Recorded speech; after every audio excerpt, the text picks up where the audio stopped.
కలాం గారు రాష్ట్రపతి అయ్యాడు. అబ్దుల్ కలాం గారు ఈ దేశానికి ఎన్నో ఉపగ్రహ నౌకలను పంపించాడు.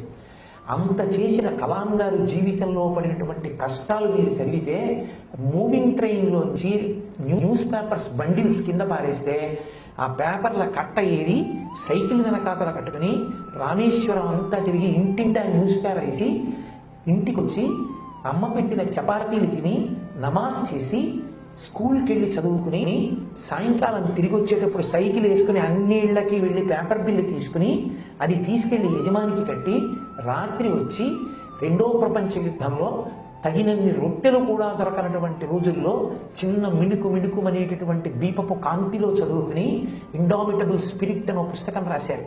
విద్యార్థులు తప్పకుండా చదవాలి ఆ పుస్తకాన్ని. అందులో ఆయన ఒక మాట రాశారు, ఈ శరీరంలో ఉన్న రక్తం, ఈ శరీరంలో ఉన్న మాంసం ఒక సంఘటనకి, ఒక వ్యక్తికి రుణపడ్డాయి. ఆ రుణపడిపోయినటువంటి విషయాన్ని జ్ఞాపకం పెట్టుకుని కలాం ఎప్పుడు ప్రవర్తిస్తాడని రాస్తున్నారు. రెండో ప్రపంచ యుద్ధంలో గోధుమలు దొరకట్లేదు. ఆయన వెళ్ళి రొట్లు తింటున్నారు. వాళ్ళ అమ్మగారు అదే పనిగా రొట్లు వేసి పెడుతున్నారు. చాలా బాగున్నాయని తినేశారు. తినేసి పక్క గదిలోకి వెళ్ళారు. వాళ్ళ అన్నయ్య పిలిచి అన్నారు, నీకు బుద్ధుందిరా అన్నారు. ఏమన్నారు? అమ్మకి రొట్టెలు లేవు, నువ్వు తింటున్నావు, రుచిగా ఉన్నాయన్నావని అమ్మ పెట్టేసింది నీకు.